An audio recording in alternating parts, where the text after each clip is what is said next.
কি কখনো ভগবান সইতে পারে? আর যেখানে রামচন্দ্রের অর্ধাঙ্গিনী তাকে কষ্ট দিচ্ছেন রাবণ, রাবণ মন্দাদরীকে বলছে, মন্দাদরী, আমি সীতামাকে নিয়ে এসেছি আমার নিজের জন্য, আর আমি তাকে আরো কষ্ট দেব, কেননা ভক্তের বেদনা, ভক্তের ডাক যত গভীর হবে ভগবান তো তত দ্রুতই চলে আসবে।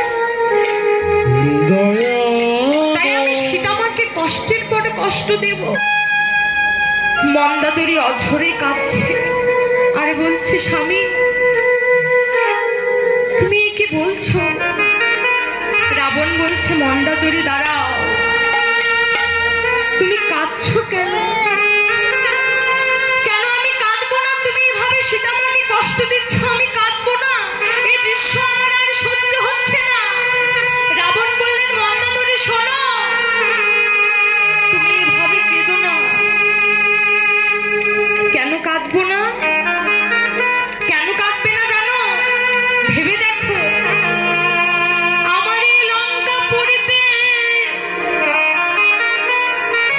আমি সীতামাকে এনেছি কষ্টের পরে কষ্ট দিয়ে, যত কষ্ট গভীর হবে আমার রামচন্দ্র এই লঙ্কা পুরীতে আসবে। মন্দাদরী বলো বলো, যেদিন রামচন্দ্র আমার গৃহে আসবে সেদিন যদি কোথাও কোনো জল না থাকে,